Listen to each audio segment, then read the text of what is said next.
Welcome back, everybody, to $2 Horror. I'm your host, Matt Eddy. This month, I watched the 2024 adaptation of Salem's Lot. You may have been reading some mixed, even negative reviews about this movie, and I'm sorry to say, those people. I love this movie. I had such a good time watching it. This is perfect movie night movie. It's not film with a capital F. It's just a fun creature feature. It's exactly what it's supposed to be. Stephen King, had some deeper meanings behind it about like the slow decay of small town America and maybe the hypocrisy and the lies, what goes on behind closed doors of an idyllic American small town. But at the end of the day, this is vampires and it's awesome. So, having said that, let's get into it a little bit.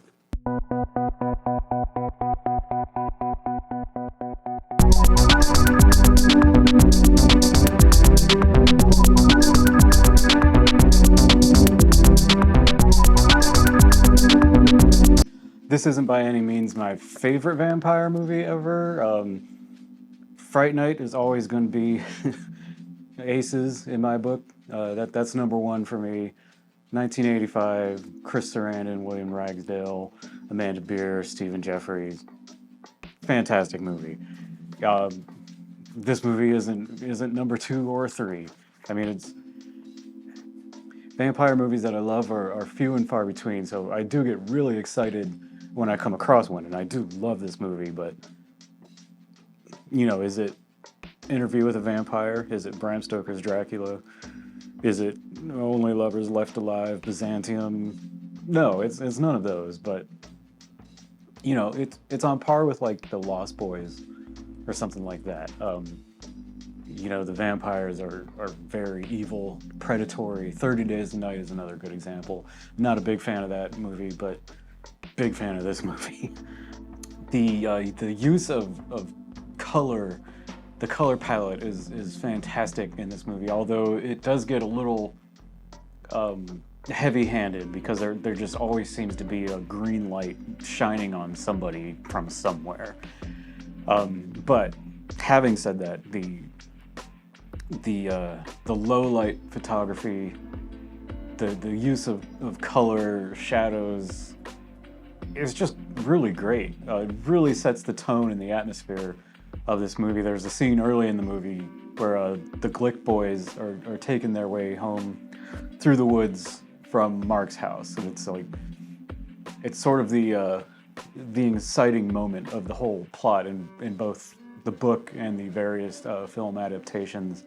The Glick boys are cutting through the woods, taking a shortcut to get home, and Straker is kind of stalking behind them. The way they frame that and shoot that in this movie is gorgeous. Like the colors of the sky with the silhouetted forest in the foreground. It looks really excellent. And we're just getting right into it. They spend a little time kind of giving you a bit of exposition and setting up the tone of the movie. Sarah, sort of the love interest to our main protagonist, Ben Mears, she takes him, or meets him rather, because she's rather thirsty. So, you ladies have any big plans for the weekend? Well, tonight I'm going to the drive-in. She meets him at the drive-in theater. And it's sort of like the one place that's big enough for the whole town to kind of gather and hang out. All the young people go there, and that's a little bit of foreshadowing for later in the movie. But they spend a little time giving you this exposition to just kind of drive home like this is a small town. Everybody kind of knows everybody, and things are just hunky-dory here. It's like Leave It to Beaver kind of stuff. After this first 10-15 minutes of just setting everything up for you, getting you familiar with like the mood and the tone of the movie, then it gets going with the abduction of the younger Glick boy. I forget the character's name. Straker kind of nabs him in the woods, and then the pacing throughout the movie, from this point on throughout the movie, the pacing just kind of keeps going. This movie doesn't really lull for me. There isn't like any middle part where there's not much happening. Once things start happening, they just keep on going. Once the Glick boys are dead, we cut to the funeral of the older one, and the groundskeeper Mike, he kind of falls asleep at the cemetery. He's sitting behind a tree while the funeral goes on to kind of stay out of sight because he's in his work clothes and all that. And he just like falls asleep, wakes up late at night, and he's like, "Oh man, I gotta fill this grave in by myself in the dark." And he starts doing that. And I don't want to spoil everything for this movie. You should definitely watch it, but it's a really good scene. It's the first time we see the vampire design. There's a scene with Barlow earlier than this where you get kind of a glimpse of him, and he is the more like Nosferatu creature-esque sort of vampire, like Tobe Hooper's Barlow from the 1970s. He looks very reminiscent of that design, and I was a little disappointed in that, to be honest. I was hoping they would go for something that looks a little more human, more fully human as he's portrayed in the book. They went with this like ghoulish kind of creature for Barlow, but he looks really good. He's got these goofy veins on the top of his head that I wasn't really a huge fan of. It looked a little cheesy, I guess, but all in all, they portray him very well. But it's the other vampires in the movie that I really, really enjoyed because they stay more human, but they have like these glowing eyes, which is something you've definitely seen before in vampire movies. The red glowing eyes, but they do them so much better in this movie. They look fantastic, and even the fangs somehow look more like sleek. I don't know. I really loved the vampire design in these movies, or this movie. They always have them in kind of low light, and they have these like orange glowing eyes, and it just looks really cool. They look really menacing.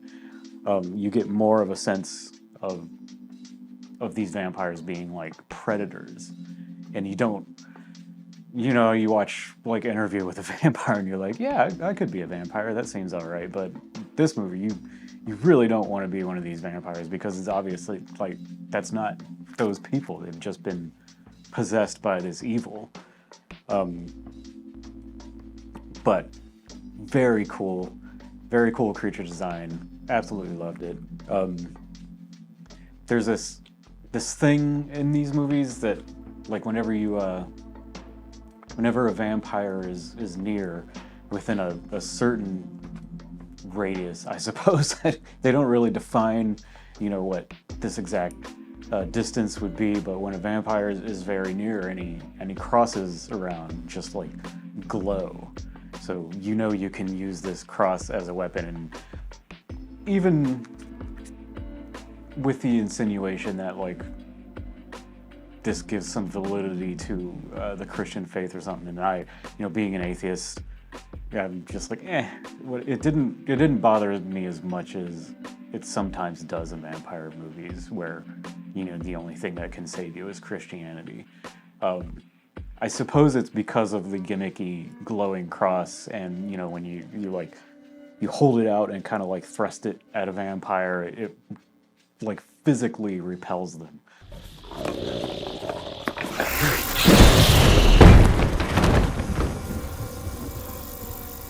They're like driven by an unseen force away from the cross, and it's really cool. Getting to the iconic scene in the movie, the little Glick boy kind of like tapping on Mark's window, asking to be let in. It's not iconic in this movie. It doesn't look anywhere near as good as Tobe Hooper's floating vampire boy at the window with like all the smoke machine going and everything, but it does look good, and it is a very creepy scene.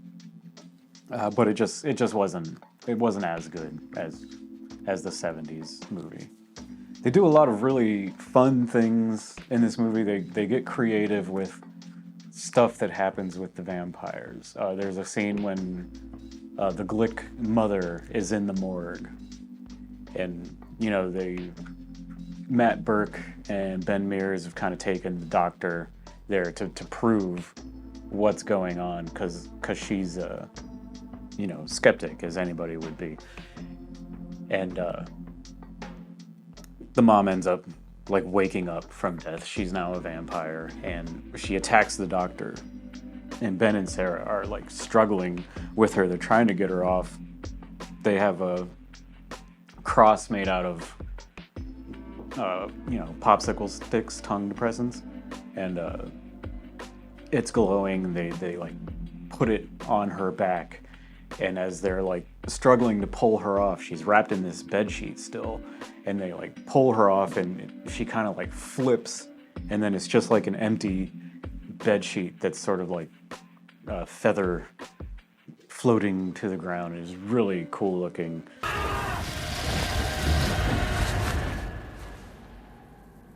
So there's a lot of stuff like that where they get creative and inventive, like stuff to just make you go, oh, that was awesome, and it's really effective. Like I said, I don't want to spoil this too much. I know it just hit Max, and a lot of people probably haven't gotten to it yet, and a lot of people really want to get to it. If you've seen the original, or you've read the book, or you've seen the Rob Lowe one from the early 2000s, like you know what's going to happen, you know what's going on, you know the story, but they do it better. I like this movie better than the Tobe Hooper film. Full disclosure, I'm not a big Tobe Hooper fan in general. I mean, I like Life Force and a few others, but he's just not my favorite filmmaker, so there's no big surprise there. I like this movie quite a bit more than that original 70s one. Plus, it's like the 70s, and filmmaking sometimes back then was just like, take it or leave it. I haven't seen the Rob Lowe one from the early 2000s. I think it was a mini-series, and I don't plan on seeing it. I know that it's bad. I've read plenty of reviews on it and everything, so give this movie a watch. It is just a bunch of fun. It's exactly what you need it to be. It's a creature feature that is, violent, pretty cool vampire effects and everything, and it's paced really well. The movie just keeps on moving and keeps on moving, and there's no lull in it for me anyway.